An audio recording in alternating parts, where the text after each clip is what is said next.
नमस्कार दोस्तों, आज के इस खूबसूरत दिन में मैं आप सभी दोस्तों का स्वागत करता हूं। दोस्तों, आज मैं आप लोगों को अपना एक फॉलोअप एनालिसिस देके चलूंगा जो पीछे मैंने आप लोगों को Nifty, bank Nifty, finance Nifty या मार्केट के बारे में बताया था। दोस्तों, मेरा जो लास्ट एनालिसिस था उसके अंदर मैंने आपको बताया था कि मार्केट के नए पॉसिबल टारगेट 23,521 बन सकते हैं। 23,521 के बाद नई शॉर्ट की पोजीशंस ओपन हो सकती है। 23,521 के बाद मार्केट में न्यू प्रॉफिट बुकिंग आ सकती है और मार्केट के अंदर जो 23,521 का लेवल है, जबकि 23,521 अभी तक नहीं आया है ना, कि 23,521 के पास में मतलब कि जो नई शॉर्ट की पोजीशन बनेगी उनका स्टॉप लॉस शॉर्ट पोजीशन का 23,521 रहा होगा और मार्केट में जो न्यू बुलिश पोजीशन बनी है 23,000 के बेस के साथ में उनका स्टॉप लॉस 23,006 रहा होगा। ऐसा मैंने मार्केट को 4 दिन पहले आप लोगों के साथ एनालाइज करके छोड़ा था और दोस्तों आज मैं आपको उसका फॉलोअप एनालिसिस देकर चल रहा हूँ। तो दोस्तों अब जरा देखकर चलते हैं और जरा समझते चलते हैं मार्केट में एग्जैक्टली हुआ क्या। तो देखो, सबसे पहले मार्केट को समझते हैं। मार्केट को समझने के लिए मैं मार्केट पार्टिसिपेंट की साइकोलॉजी को समझना पड़ेगा कि किस जगह पर आपके उसमें डिमांड जोन है और किस जगह पर हमारे को सप्लाई जोन देखने को मिलती है। दोस्तों, मेरा ये व्यू था कि मार्केट के अंदर 23,000 को क्रॉस करने के बाद 23,006 को क्रॉस करने के बाद दोस्तों अगर आप पीछे से देख के चलेंगे तो 23,000 के आने से पहले मैंने मार्केट के सेंटीमेंट्स को रीड करते हुए आपको 23,000 आने वाला है ये आप लोगों के साथ में शेयर किया था, अपडेट किया था आपको। ये पीछे के एनालिसिस में आपने जाकर चेक किया होगा। दोस्तों, 23,006 के बाद मेरा ये एनालिसिस था कि मार्केट में 23,006 से 23,521 की इस रेंज के अंदर कंसोलिडेट कर सकता है, जिसमें 23,521 के पास में एक सप्लाई जोन बनती है और यहाँ ओपन होने वाली जो भी पोजीशंस रहेंगी, देखिएगा आपके इसमें 23,414 तक ही गया हुआ है और इस जगह पर जो भी आपके इसमें बेरिश पोजीशन रहेंगी उनका स्टॉप लॉस 23,521 रहेगा और दोस्तों 23,006 के पास में जो भी बुलिश पोजीशंस बनेंगी उनका स्टॉप लॉस कहीं 23,006 रहेगा। तो आप ये देख सकते हैं कि इतने छोटे स्टॉप लॉस के पास 23,036 के पास में जब 23,006 के स्टॉप लॉस से मार्केट ने एक बार भी स्टॉप लॉस को टेस्ट नहीं किया और मार्केट के अंदर एक रैली हमें देखने को मिलती है जो आपके पास में इसको ऊपर तक ट्रिगर करती है 23,407 के पास में।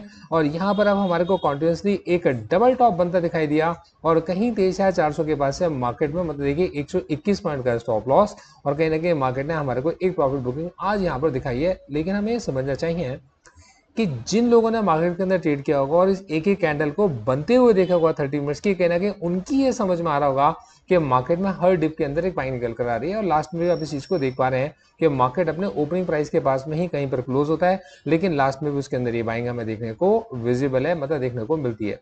दोस्तों, इंपॉर्टेंट चीज की तरफ मैं आपका ध्यान लेकर चलना चाहता हूँ, ये है बैंक निफ्टी। समझिएगा दोस्तों, बैंक निफ्टी के बारे में मेरा ये अंदाजा था कि बैंक निफ्टी 50,000 के लेवल को रीटेस्ट करेगा और 50,000 के बाद से मार्केट में कहीं उसके अंदर एक प्रॉफिट बुकिंग आएगी। 48,000 में मान के चल रहा हूँ कि बैंक निफ्टी की नई चाल है और 49,000 तक आपके पास में बैंक निफ्टी नीचे की तरफ तक आ सकता है, 49,005 तक आ सकता है, क्योंकि ऊपर जो सेल की पोजीशंस ओपन हुई हैं वो आप ही समझिए वो सप्लाई जोन एक अच्छे वॉल्यूम्स के साथ जनरेट हुई है, एक बड़े ट्रिगर्स बने हैं, बड़ी कैंडल्स बनी है और यहाँ पर हर राइस के ऊपर हमारे को सेल देखने को मिला है और मार्केट एग्जैक्टली अपने ओपनिंग प्राइस के पास ही कहीं जाकर क्लोज होता है। मतलब मार्केट बहुत ही पॉजिटिव सेंटीमेंट्स के साथ निफ्टी बैंक के अंदर तो नहीं गया है। अब दोस्तों, यहीं पर अगर आपको मैं फाइनेंस निफ्टी भी समझा कर चलूं तो अगर आप फाइनेंस निफ्टी को देखकर चलते हो तो फाइनेंस निफ्टी के अंदर मेरा ये अंदाजा है था कि मार्केट के अंदर जो सेंटीमेंट्स हैं वो बेरिश रहेंगे। 22,000 को ये टेस्ट करने की कोशिश करेगा पर शायद 22,000 को ब्रेक नहीं करेगा। 21,800 इसका एक इंपॉर्टेंट सपोर्ट लेवल है, यहां मैं आपको मार्क भी कर देता हूँ, ये रहा। तो 21,811 ऑल्टर एच से मैंने इसको लाइन को मार्क कर दिया, आप कहीं इसको नोट भी कर लीजिएगा। 21,811 मार्केट के लिए एक इंपॉर्टेंट सपोर्ट का लेवल है जहां से मार्केट ने आज यहाँ पर पार्शियल प्रॉफिट बुकिंग दिखाई है और कहीं 22,000 के पास में 22,000 के पास से मार्केट ने वापस से अपना एक रिवर्सल लिया। मतलब ये कि मार्केट में 22,000 जो कि एक स्ट्रॉन्ग रेजिस्टेंस का काम करता था, इसके ब्रेक होने के बाद मार्केट में आज ये एक पुल बैक आया था। ये पुल बैक यहाँ तक आया और वापस से इसको नए बायर्स ने ज्वाइन कर लिया और क्लोजिंग हमें 23,005 के ऊपर कहीं 22,005 के 35 के ऊपर कहीं 22,110 पर ही देखने को मिलती है। तो दोस्तों, यहाँ पर हमें समझ में आ जाता है कि मार्केट के अंदर मार्केट पार्टिसिपेंट इस समय पर रेंज के अंदर ट्रेड करके चल रहे हैं। सेलर्स के हाथ में इस समय पर पूरी मार्केट है। इंपॉर्टेंट पॉइंट यहाँ पर यह है तो ऑप्शंस के प्रीमियम इस समय इतने ज़्यादा बढ़े हुए हैं जिसकी वजह से सेलर्स मार्केट के अंदर भी बहुत ज़्यादा एक्टिव हो सकते हैं।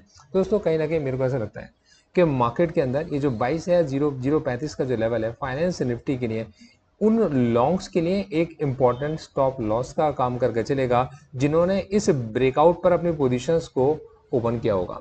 कॉन्सेप्ट समझ में आ रहा है? फाइनेंस निफ्टी के बारे में मैंने आपको बैंक निफ्टी के बताया कि बैंक निफ्टी के अंदर जो सेल की पोजीशंस ट्रिगर हुई हैं, 50,000 उनका स्टॉप लॉस था और नीचे 49,500 के उनका टारगेट रहेगा। 49,500 मार्केट के अंदर मेरे को ऐसा लगता है कि शायद हमारे को नए लॉन्ग्स बनते हुए दिखाई दे सकते हैं। दोस्तों मार्केट ने अगर 2024 से एक नया इतिहास रचना है, एक नई चाल चलनी है, तो दोस्तों मेरे अकॉर्डिंग मार्केट का जो स्ट्रॉन्ग सपोर्ट लेवल उभर कर आएगा वो 23,000 निकल कर आएगा, जैसे कभी 22,500 और 22,000 निकल कर आया करता था पीछे की तरफ। दोस्तों मार्केट इसी तरीके चल रहा है, हिस्टोरिकल प्राइस मूवमेंट से उन्हीं को हम लोग एनालाइज कर चल भी रहे हैं। दोस्तों 23,006 एक इम्पॉर्टेंट लॉन्ग की पोजीशंस के लिए स्टॉप लॉस रहा होगा और यहाँ पर मैं ये मान के चलूँ कि उन्होंने अपने पार्शियल प्रॉफिट को बुक किया है या प्रॉफिट बुक किया है, तो वापस से अपनी लॉन्ग की पोजीशन शायद 23,006 के पास ओपन कर सकते हैं। मेरी कोई रिकमेंडेशन नहीं है आप लोगों को। दोस्तों मेरे अगर आप रिकमेंडेशंस पैक्स को देखना चाहेंगे जिनके अंदर मैं आपके पास में धीरे धीरे आपको ये बता कर चलता हूँ कि ऐसे कौन से स्टॉक्स हैं जिनको आप एक्यूमुलेट कर सकते हो, अपने पोर्टफोलियोज के लिए कंसीडर कर सकते हो, एसआईपीज के लिए कंसीडर कर सकते हो, तो वो मैं दो जगह बता कर चलता हूँ। एक आपके पास में स्मॉल केस के ऊपर और एक आपके पिक राइट के ऊपर। पिक राइट के ऊपर मैंने जस्ट अभी अभी स्टार्ट किया है, एक नया स्टार्टअप है, देखते हैं किस तरीके से परफॉर्म करेगा। मैं किसी चीज़ को प्रमोट नहीं कर रहा क्योंकि मैं खुद वहां पर अवेलेबल हूँ, इसलिए मैं आपको सिर्फ बता कर चल रहा हूँ कि आप मेरे को दो जगह पर ढूंढ सकते हो, एक स्मॉल केस पर और एक पिक राइट पर। बाकी दोस्तों ये जो मेरा एनालिसिस ये एजुकेशन पर्पज के लिए और एक ही चीज में स्टेप बाय स्टेप आपको समझा कर चल रहा हूँ, जैसा मैं एनालिसिस करके चल रहा हूँ। दोस्तों इसको बैकअप करने के लिए मतलब देखने के लिए हम अगर एफ आई डी की ट्रेडिंग एक्टिविटीज को समझ के चलते हैं तो आप ये देखिए 11 जून 2024 को 15,527 करोड़ की पोजीशंस बाय की ओपन की गई हैं एफ के द्वारा और कहीं 14,162 करोड़ की पोजीशंस डी के द्वारा ओपन की गई हैं। और जिन पोजीशंस को उन्होंने क्लोज किया, दोस्तों ऐसा हमेशा होता है कि एफ में पोजीशंस ओपन भी करते हैं तो क्लोज भी कर रहे होते हैं क्योंकि वो कॉन्टिन्यूसली एक पार्ट से दूसरे पार्ट में शिफ्ट हो रहे होते हैं और वो कुछ परसेंटेज रिटर्न के ऊपर ही काम कर रहे होते हैं। दोस्तों 15,638 करोड़ की पोजीशन को उन्होंने सेल किया है।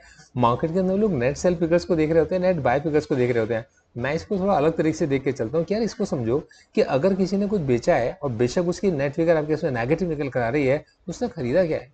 दोस्तों कुछ तो खरीदा भी है ना। तो दोस्तों यहाँ पर अगर आप देखेंगे तो एफ मार्केट में ऊपर की तरफ पोजीशन में प्रॉफिट को बुक करके चल रहे हैं और ऐसा डीआईस भी करके चल रहे हैं। बस एफ थोड़ा ज्यादा प्रॉफिट बुक करके चल रहे हैं और डीआईस थोड़ा कम प्रॉफिट बुक करके चल रहे हैं। लॉन्ग की पोजीशन दोनों की आपको देखने को मिल रहे हैं कि डीआईस थोड़ा ज्यादा लॉन्ग करके चल रहे हैं as compare to their selling और डीआईस की जितनी बाइंग है उससे कहीं ज्यादा बाइंग इस समय पर एफ करके चल रहे हैं और ये आप लोग यहाँ पर देख भी पा रहे हो आज 11 जून के अगर मार्केट डेटा को एनालाइज कर अगर आप चलते हो। तो दोस्तों मैं उम्मीद करके चलता हूँ कि मैं काफ़ी इन्फॉर्मेशन आप लोगों के साथ में शेयर कर पाया होगा और अब आप इसके अकॉर्डिंग आपका क्या व्यू बनता है ज़रूर आपके पास में बता कर जाओगे कमेंट सेक्शन के अंदर। Thank you so much, all the best.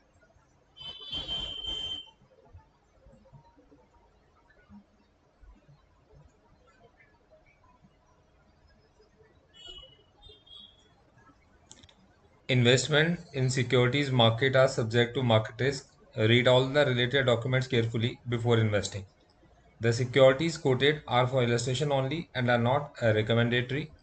Registration granted by SEBI, membership of BASL in case of investment advisors, and certification from NISM in no way guarantee performance of the intermediary or provide any assurance of returns to investors. All disclaimers can be read on gauravsir.in। आप सभी disclaimers को gauravsir.in website पर read कर सकते हैं। Thank you so much, आगे बढ़ते हैं। All the best.